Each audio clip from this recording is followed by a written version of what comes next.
All right, number two is prepare the home environment. That's kind of what we do, right? That's Sin? right. That's what we do with Adaptive Equipment and Caregiving Corner. So Yep. tell us a little bit about that, Sin. Well, we always talk to people about, home safety and what you need to do to prepare the home. Of course, we have on our site, aecorner.com, the top three areas that we always look at: toilet height, bed height, comfy chair height. Yeah.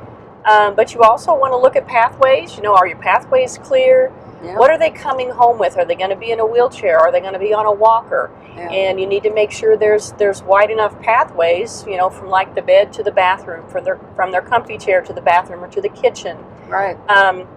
Pick up the clutter. Yeah. Make sure that there's not tripping hazards. Yeah.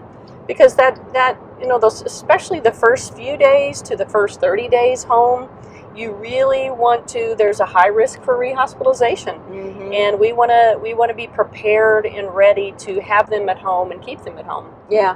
Another thing that probably needs to be talked about is stocking up on supplies. Yeah. Not only medical supplies, but just supplies around, household supplies, Right. toilet paper.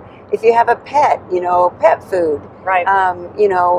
Talk about maybe how is the person going to get their mail if. Yeah, especially if they're going to be on their own or have limited help, maybe a couple of times a week or something like that. Yeah.